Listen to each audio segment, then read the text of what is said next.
Hi, everybody. I have with me today a very special guest, not only for the issue of Kashmir, but also for me myself as a human being. I have to give it up for Mrs. Khem Lata Wakhlu, who's here with us today. And she's not only a very respected public leader and politician from the Kashmir Valley and a woman at that, but she's also my aunt. So it's such an amazing pleasure to have you here, Anna. So welcome to the show. I know ever since I was born, I've seen you in public life. I've seen you do things that I didn't realize it then when I was growing up because it was so normal. It was you made it normal. I didn't realize it till I saw the big bad world of um, of of disparity towards women. That how difficult it must have been for you to be a political leader in Kashmir, in Jammu and Kashmir, a woman at that, and that also from a minority community.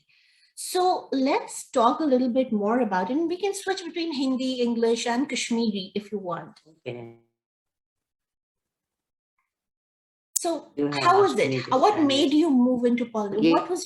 What was your factor? Okay.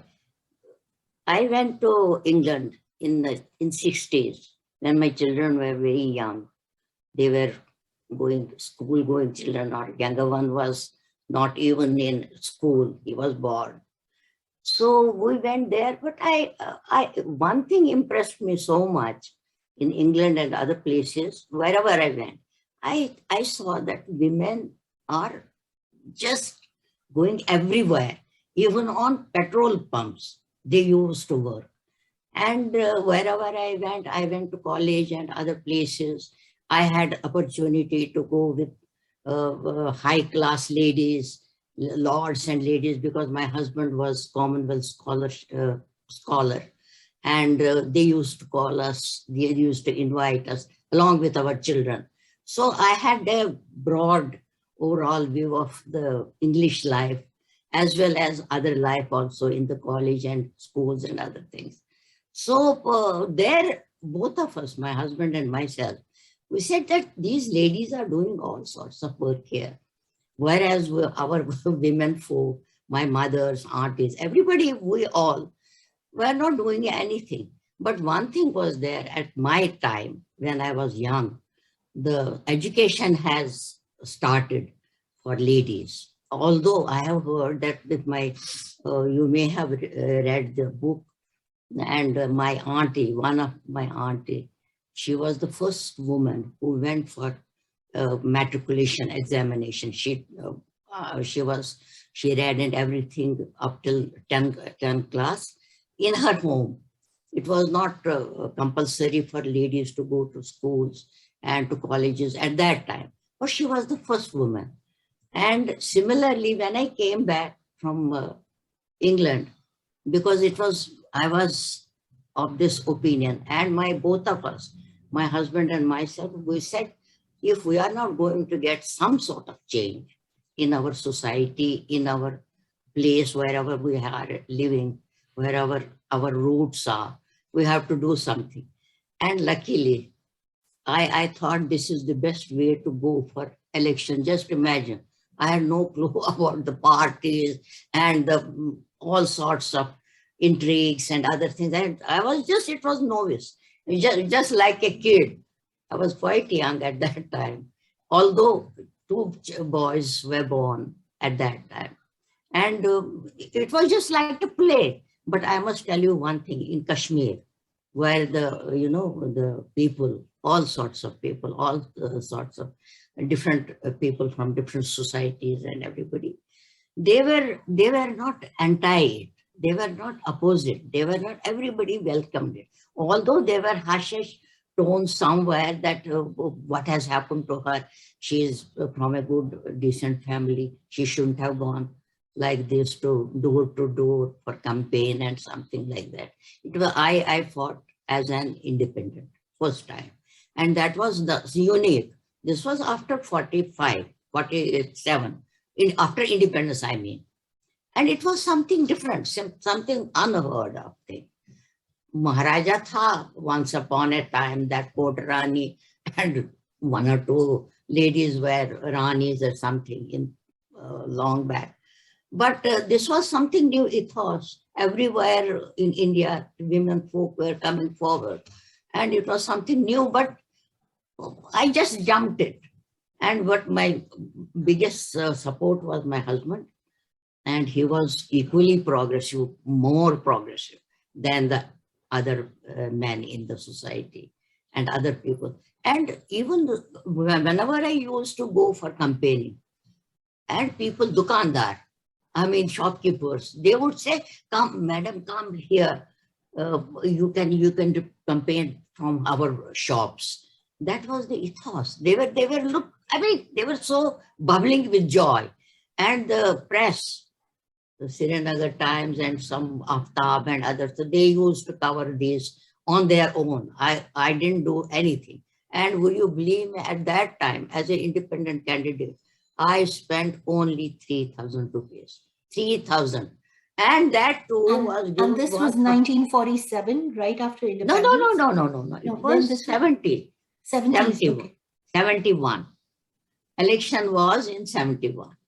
First election of mine, and it was 71, and when my career started like this. So And how did the rest of the Kashmiri Pandit society look at it? Whether did you face any obstacles?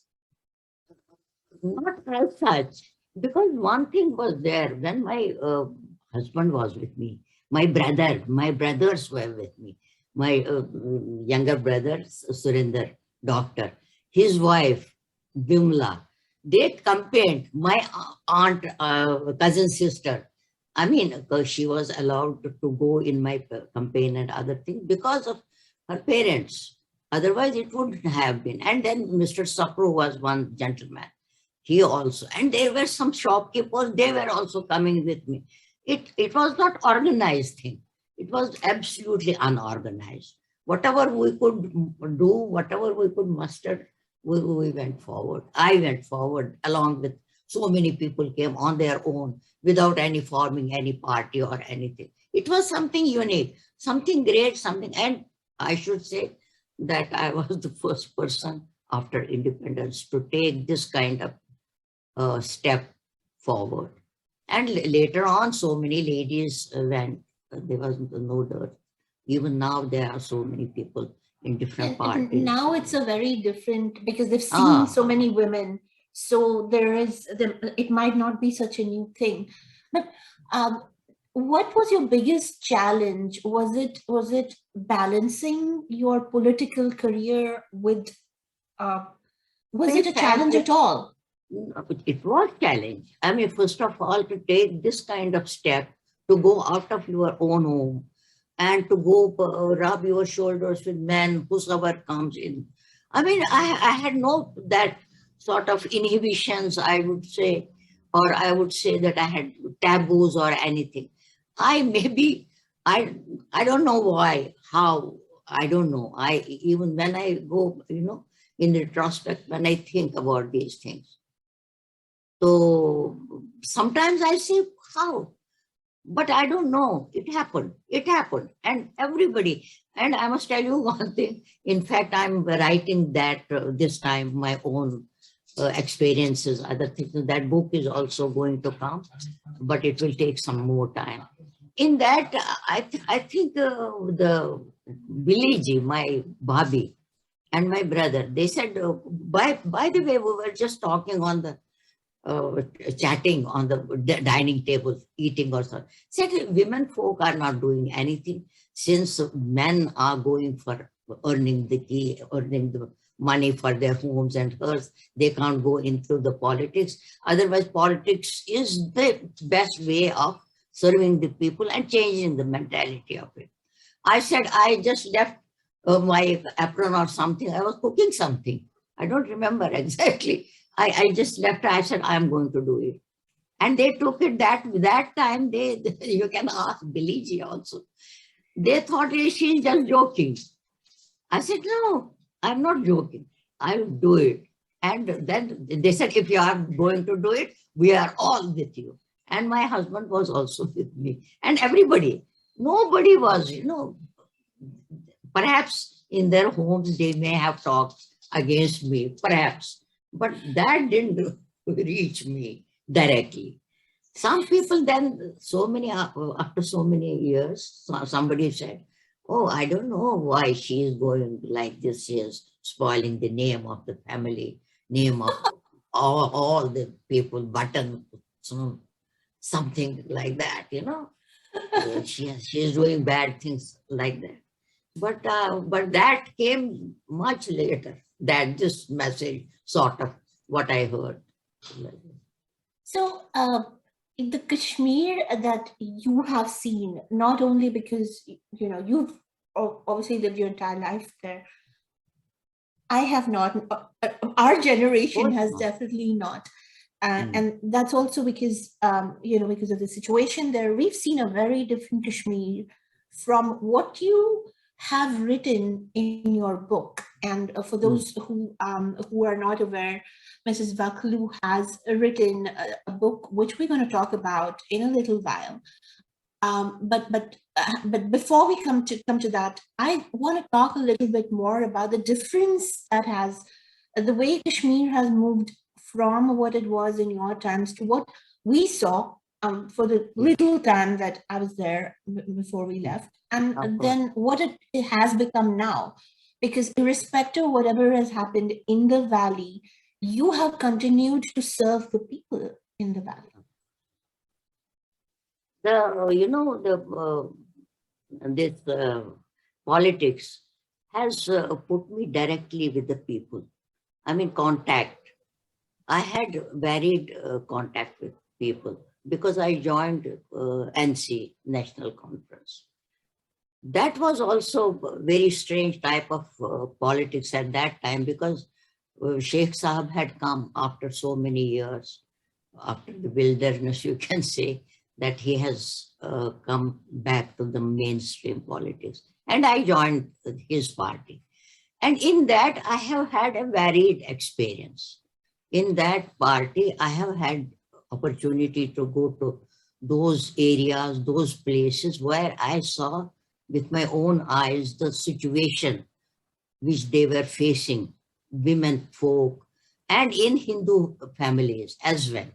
Everywhere I used to door for different purposes, different reasons. Sometimes it used to be a collecting of these membership. Sometimes it used to be some other things which is relevant to politics. I used to go to meet people, so many people, and in gatherings and rallies and other things. I saw it. The apparently it was okay, but because I had I within my own, I within my own self, that I used to go deeper to think about their life and how they used to live, what was the ethos before 47, when I was a small kid, before 40s, and then after that, how these changes has occurred. And since I was writing, that is also a big story, how I have started writing. As a kid, when I was in the school, once my father, he told me to write this essay for something, essay to, because there was little competition in our home. All the cousins and everybody, they also wrote. I wrote instead of composition, instead of essay, I wrote something else. It was a story sort of thing. And he gave me at that time, I think, 2 rupees or something. One, मुझे याद है चांदी का सिक्का. That I got 1 rupee or something more. I think it was 1 rupee chandi ka sikka. I got the reward for that. And that was the first time. And later on, then after my marriage, we had tiff with my husband and myself about something. And I left, I said, I'm not going to talk to you for some very flimsy reasons. I don't remember what exactly. Then he was insistent that if you are not going to talk to me, at least write down. That I did. When I wrote, it was 10 pages. I don't know what I wrote. And he said, you are a writer. You are writing so beautifully. Instead of talking about the tips we had between ourselves, instead of that, our conversation just changed and it went to different direction. And that was the first time I started thinking, writing, properly. But when I read your book, by the way, the book is called A Kashmiri Century. It's a fresh outlook on the ethos and culture of Kashmir, and it is not political. Even though your career has been so politically balanced, it is not political at all. It's a fresh look at this. The stories that you tell, the little anecdotes, they are so enjoyable, Benlal. They are so enjoyable. I was almost transported to that home. I remember it in my head. I remember that facade of the house. And as a kid, I used to visit there. And I remember holding Dad's hand. I used to hold his finger and walk into those big facades, arches and other things. Arches, yeah. It was so. I still remember it. And then just to imagine those little stories happening there through the years, those little anecdotes, which are very cleverly, which bring to us the entire interpersonal relationships, intercultural exchanges in Kashmir through the years, through that entire period of time. That is true. So you've looked at the culture of not only Kashmiri Pandits by taking one family and its little, anecdotes of its interaction within itself and with outside people. You've given us a slice of life of what exactly Kashmir really was, how people used to live together, how there was no concept of, within families, there was no concept of yours or mine. It was always us. And you never differentiated between, you didn't differentiate between kids in the family. You did not. That's correct. You did not. You did a lot. We did as a society, as a community. We were so thick that nothing could have really changed us. Yet the political ramifications what happened have changed the entire fabric of the valley. Let's talk a little bit more about how you see it in the book. Actually, I'm not disappointed even now when everybody is talking about the upheaval and other things. In this book, there are 30 stories. The first story is abduction. My grandfather, 3 generations living together. As you said, how they used to live. That was the ethos, not only in one family. It is, I have taken one family, around that I have woven other things also. But the culture, that unity, the love, the compassion, and care for each other. If you have grown up in Kashmir, if anybody listening to this interview has grown up in Kashmir, they will entirely understand this very well, because I don't know if I've been ever told that this is a cousin. And never. It was always a brother or a sister. That is true. That equal love and respect within everybody in the family was always taught. We were never told how we're related. Absolutely. That's what I wanted to depict and to put it in the book. Because nobody, especially, you have seen little bit. But those people who were born after you, my grandchildren, they have no idea about Kashmir. Kashmir is actually, whosoever has written, there are thousands of books about Kashmir. Everyone has written Kashmir, politically, religiously, and other ways. But real Kashmir, nobody has captured the ethos of Kashmir. the way of life, how they used to live, a culture, woven culture with religion and our living pattern. Nobody knows.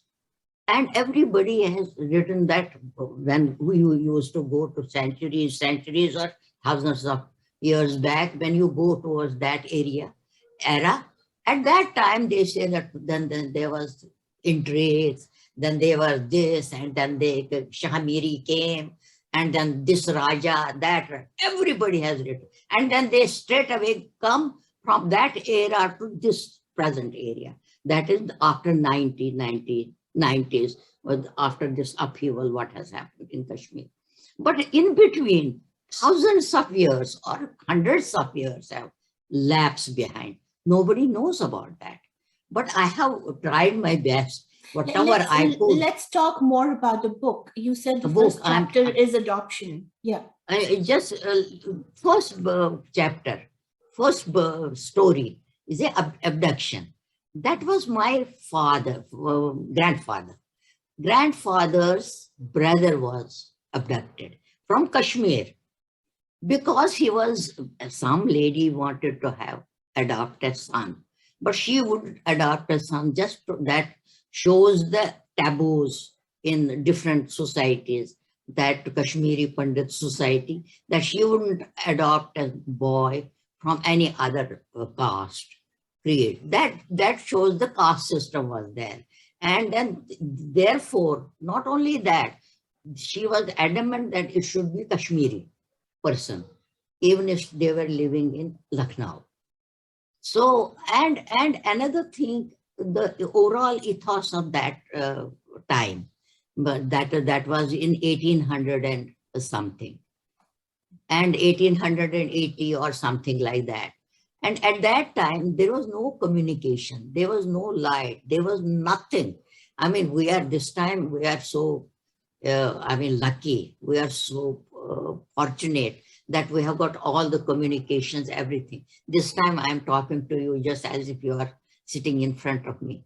But at that time, my grandfather, his brother was taken, kidnapped, and then his mother, you should go through this book. I am not going to, in that you no, have, I read that. In that I have depicted all the situation, the rumors and the Afghans and all those Taliban and their way of, little bit, I have touched those things also.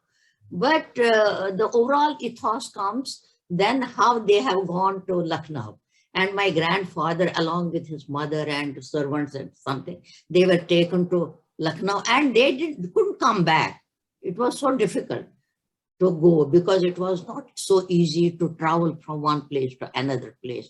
That used to take months together, 4 months, 6 months, or even years. So very difficult, very difficult. In those situations also, our people, Kashmiris, whosoever they were at that time, thousands of years back, they have gone on these grass slippers and had tremendous adventures. And to spread, love, compassion, peace, by way of religion, by way of Buddhism and other things. They had gone from Kashmir to, on, just imagine, from on these grass slippers. They were not ponies, they were not horses, carts and anything. They used to walk on foot, by foot. They used to travel so much from and spread the peace, love, compassion to the entire half of the world. Education, of course. And our, the big Acharya, very, very great scholars, Kumarayan and Kumara Jiva, they have gone by foot to Tibet. First, they went to Ladakh, then Tibet, the Southeast Asia. And then they crossed and China and other places and spread their message of truth, love, compassion, and other things also. I mean, they were great people and they were our ancestors. They have done great deeds. When we look and read these things, We say, wow, this is Kashmir, this was Kashmir. And we should emulate these things. We should give them. It's not only they have given the light to the world, but whatever ethos, whatever religion is still existing in India, that has come from Kashmir. Kashmir has got tremendous religious, politically importance, and also politically and also religiously. It is most important to have with India. India has got thousands of years of this history, you can say, religiously, uh, geopolitically, and also otherwise, culturally also. So it has very, very, very important place. How do you see this change happen in the way our communities, our societies changed? And what were the different triggers to this change? No, actually what happened, we shouldn't forget that the petrodollars has played a havoc in the whole world. It was not only Kashmir. Since Kashmir has dominance of Islam this time, and due to from Afghans and from other things, the invasion and other things, that's a big history. That doesn't match with my book this time. It is a big story forward. But as far as our ethos is concerned, as far as our living is concerned, as far as our culture is, I'm not talking about Hindus only. I'm talking Kashmiri as a whole. Everything is same. Even our food habits are same. Our language is same. Nuances are same. Everything is same. The reason is that Kashmiri culture, Kashmiri religion, Kashmiri way of living is based on three things. One is culturally, another one is religiously, third is politically. Everything, it's not, we can't separate these things. We are our culture from centuries, from thousands of years, has been mixed of, you can say, Buddhism, Shaivism. Shaivism was predominant, then Buddhism also, based Buddhism and Sufi Islam. We have negated that any hardcore. If you are going to see, I'm talking about before 1990, ethos was real secular. Ethos. There was no, I mean, there is in my book also, in this also, I didn't know that he is Muslim. Who is Muslim? Who is Mohammedan? And after 90s, this was predominantly known to show that you don't belong to Kashmir, you don't belong to this race or this, religion or whatever. That was, you can say that schism was there. And that was created by outsiders, by our neighbors, by our other things, that hardcore, you can say that ideology came suddenly, I don't know why. And even those our own brethren, it was not only Hindus. I want to say it. So many political parties, members of political party, like NC, like Congress, who were mainstream, having a mainstream politics, they were killed like anything. And whosoever came, whosoever was normally would toe their line, those hardcore militants toe their line, they were annihilated. They were cut into pieces. What had I done? Why was I kidnapped? I was kidnapped, and both my husband and myself, both were kidnapped for 1.5 months. You know, when I had visited Kashmir in 2018, you were there. Uh-huh. You We had, had yeah. visited. Yes, yes, I yes. I had come after almost 20 years. My entire life had gone by without me even coming to Kashmir. And then I came home, and I remember you were busy taking care of you. There was a long line of people outside the house, and they had come to you with all their problems. And even though you had bodyguards outside, you were still busy taking care of their smallest problems. So they would still come to you with their No, smallest of course problems. they were the coming. the I mean, trust that they had that you might be able to sort it for them was very high. And this was like there's this little break in this entire militancy terrorism cycle. It mhm. was during that time that I had visited, and I remember how much trust they kept showing you. um, so there were a lot of a lot of people say that Kashmir should have always been with Pakistan. It did But not. sorry to. Why shouldn't Pakistan should have been with India? Good question. Something I must tell you one thing. I'm so pained that they have broken India into three pieces. And tell me what have they gained? Even if you are going to share this interview with anybody, Yes, yes. whosoever is there, you tell me what have they gained. They have absolutely gained nothing. It was And not only that, one eh, man's tryst for power. not only thirst. I don't know. I mean, the whole world have been in a turmoil. This kind of doctrine or the message or whatever, this hard line is not going to go anywhere. You know, this is not the way, killing people to bring them back to you. No. But from Kashmir, people have gone on foot to spread the ethos of love, message of love, compassion, and not only that, brotherhood everywhere. And but by cutting and but killing, you can't gain anything.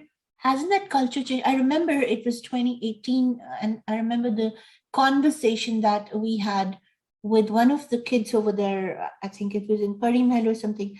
He was very surprised that even I was Kashmiri, and he actually said to me, "Oh, you're Kashmiri. You look Kashmiri. I thought you looked Kashmiri. Are you a Hindu? You look like us, really?" So even there's entire generations of Kashmiri kids that don't know diversity, that No, haven't no, seen a plural society. that is How is this ever going to normalize? Let's talk a little bit no. about what has I happened must, to Kashmir and how is this yes, ever going to normalize? in Kashmir, Kashmiris have seen havoc. And those people who have played havoc with our, you can say that beautiful garden where all sorts of flowers were flourishing and beautiful it was. It is still, my heart says, I have got that gut feeling within me that people, the ethos is still there. I mean, if somebody is going to, on the, under the gunpoint, under the sword, is going to tell you that you have to say like this, you have to do like this, and to threaten their home. You are not real religious, or I don't want to talk like this, because to me, this kind of thing is really sad. It is extremely bad and sad, the people who are thinking on those lines. Nowadays, the whole ethos is different. Nowadays, everybody would like to go forward. Everybody, Kashmiris have got all sorts of, aspirations they have. They have all sorts of feelings to go forward. They wouldn't like to go like Afghanistan. What have they gained, Afghanistan? I mean, where so many thousands of children are dying for hunger. where not a single drop of this milk is available. No medicine, nothing. Is this the life people are going to live and to see? What have they brought? They have brought miseries to the world, and they have to change. And I'm so glad, although it's not a political, forum this time. But I want to say that this time, Saudi Arabia, again, they have started this. They are decoding the whole thing now. And this will be a very, very good for everyone. And this will have different language and message to the world. Because otherwise these things won't last longer. That will bring only misery, nothing else. This kind of, I'll give you one example. When we were abducted, one man came, one boy came, I shouldn't call him man. He was with pistol and other things and wearing all sorts of modern clothes and boots and jackets. And he was dressed up at least at that time. He was 50,000 worth of things he was dressing up. And then he called me, he said, why are you not keeping your head dress? Sari kyun nahi rakhte ho upar? I mean, just why don't you cover your head like this? I said, why should I cover? You are having this all sorts of leggings and boots and modern, and then you have got pistol, and you have come in a jeep, and you are asking me to cover. Why should I do it? And what about those doctors who are going to, why should they have hijab and other things? No, it is Islam. They have to cover everything, even nails and everything. This kind of things doesn't go. Nobody is going to listen to this kind of rubbish. And people are understanding these things. And it's not that I'm going to tell everyone that this is the correct way or that is the not correct way, bad way. But everybody is seeing, to you and me are talking this time, face to face. Everybody is seeing with own eyes what is happening in other parts of the world. Who is going forward and who is lagging behind? What are the good things for them and what are bad things for them? Everybody do understand this. Who wouldn't like to have education? Who wouldn't like to have proper living? Who wouldn't like to have best place to live in? Who wouldn't like to have sports for their children? And Kashmiris are not fools. They do understand these things. So what you're telling me is what Kashmir was as described in your book to where it is right now. Kashmiris are fed up.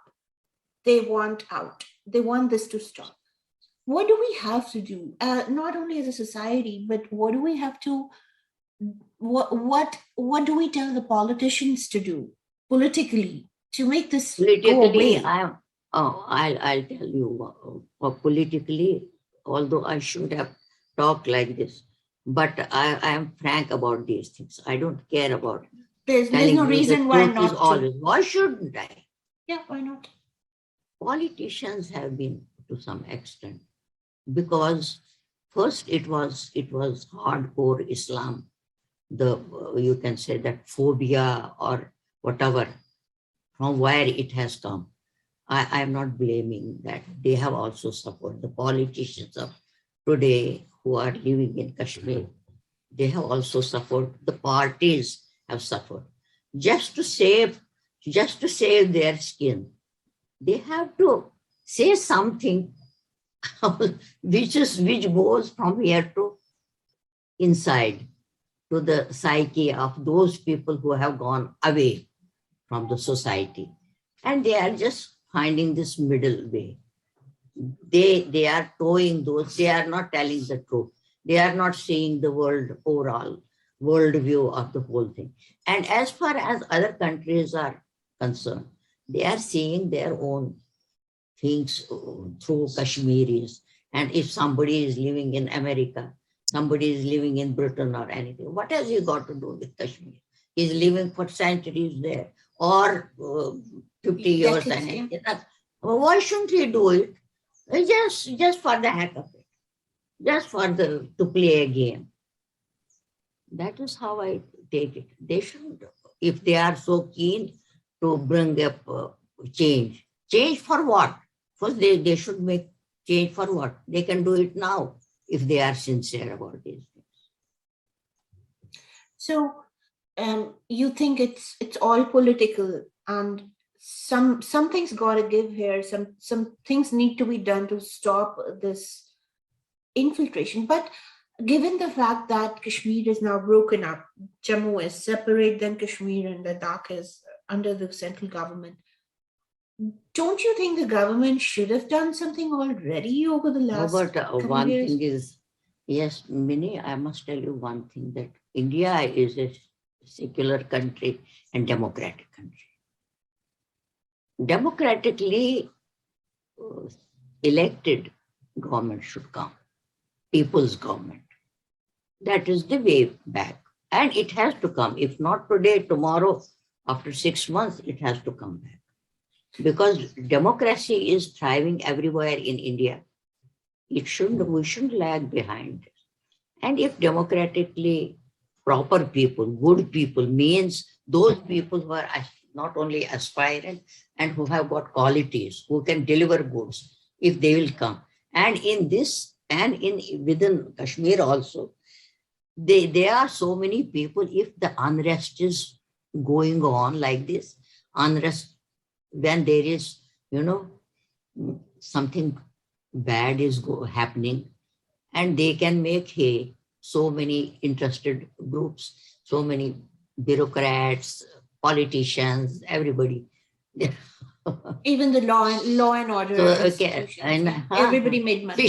fishing into the troubled waters, right? Always, everybody does. So, and making money out of corruption, and this time everybody's attention of everybody goes to the law and order situation, and who is going to bother other things? But people are fed up with corruption. Yes, yes. People are really fed up with not only nepotism, favoritism, and all sorts of things. And money people are minting money, and all sorts of malpractices which are going under this guard.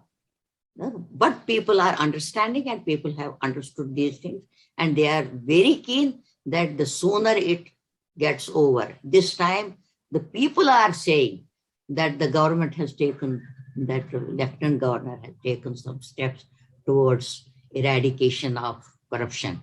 And people are very happy. And they are saying that we are going to show them who such and such person has amassed money, he has taken this illegal occupation of this land, that land. People are saying this. It's not that only politicians are doing this. Whosoever is, somebody is some businessman or some land grabbers and somebody. People are aware of these things. No? They would like to have clean. I think what internet has done to Kashmir it's opened up their mind towards how they would like to govern themselves as well.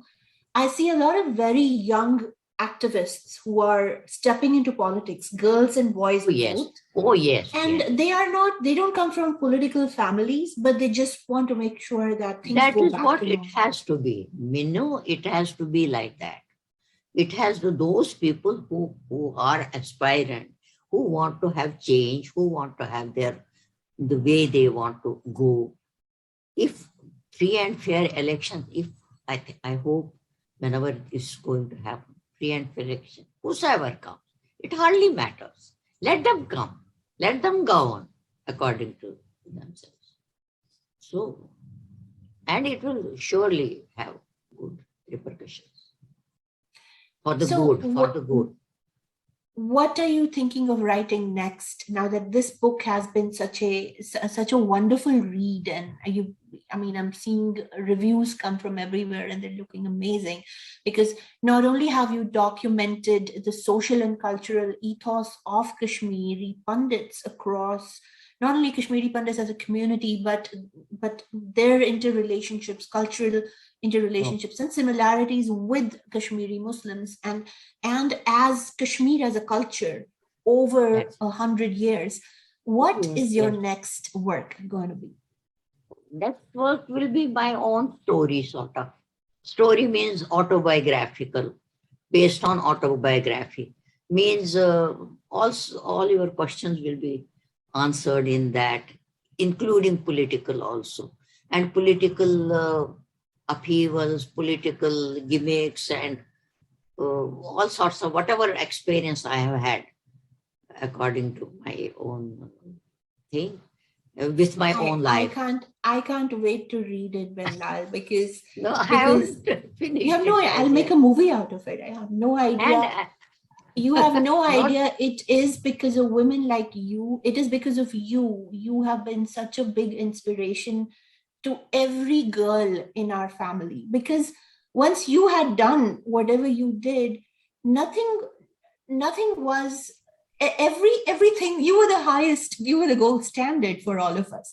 So nobody questioned no, us, not at nobody all. stopped us, Everybody is doing wonderful work. nobody told us what to do, because we did what we were capable of as girls. And it was a shock for me to go out in the world when we did, and find out that things are not this equal in the world as it No, is in no, our no, no, no, no. family. I said, nay, nay, nay, you have all done wonderful work. When you are everybody, I am so proud.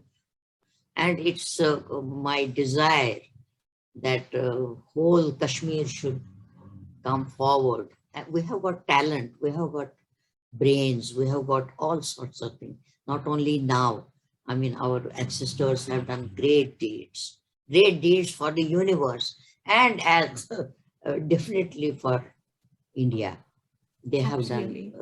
they have Absolutely. written Absolutely. histories and poetries and whatever you just keep your fingers on, you will find it that it has come from Kashmir.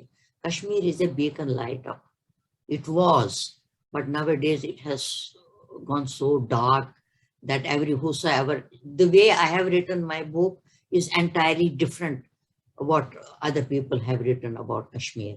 They have only written about the Maharajas and then this, as if there was no nothing, we were not In living at between. all in between centuries. And the ethos is still there. We have got our own way of entertainment, our own way of joys and sorrows and pains, and we used to have beautiful during the winter months, Hejmavas and different occasions. And we used to enjoy even snowy wintry months also in our own way. In our own way, we have, I mean, coined different things for our enjoyment. And I remember when I used to go to my mother's place, Mataman, my mother's parents. The in Shivratri days, they all would sit together and to play the haras, cowdy shells. They used to play with money, and it used to be a commotion. Whole family, uncles, aunties, everyone, they would, not only that, and neighbors, Samadju, he would also come and play. And then not only Rahatiji, everyone used to come and play and derive pleasure out of these things. Those things were unique things. They were all were one.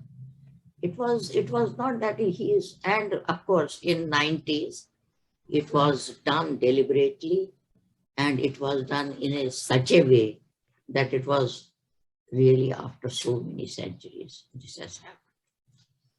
And it was not only to Kashmiri Hindus, it was to those Muslims. I don't like this Muslim, Hindu, Pandits, this language. I don't say that. It was done to It was Kashmiri. done to, it was done to annihilate our, our souls were pained, our souls were hurt. The ethos which is still there is still there. Only it was, pounced on there dinned into their brain, younger generation, that you are not what you should have been. Otherwise, if you are not going to do this, kill people, do this, do that, horrible thing. So, but I have not gone into that, but I have shown that in this century, how they used to live, how we all used to live, what was the ethos, what has gone wrong. Wrong side, I have not shown much, but there is one or two stories about that decline of Kashmir. And I am still hopeful that things are going to come back again. With that, we're going to end this interview. It was a pleasure speaking with you, Benlal, and it was so amazing exchanging these small little stories and anecdotes with you. Mrs. Khem Lata Wakhlu is one of the women beacons of Kashmir, and whose shoulders a lot of other women have aspired to stand. Thank you so much. Her book, Kashmir, hang on. Her book, Kashmir, A Kashmiri Kashmiri Century, which is a fresh outlook on the ethos and culture of Kashmir, is available with HarperCollins Publishers India and is available for sale on Amazon's Indian store. It can also be downloaded on Kindle here in the United States if you are interested in really reading about what Kashmir really was over the centuries. Thank you so much, Benlal, for being with me today and answering all my questions and having this wonderful chat with me. Thank you so much. Thanks.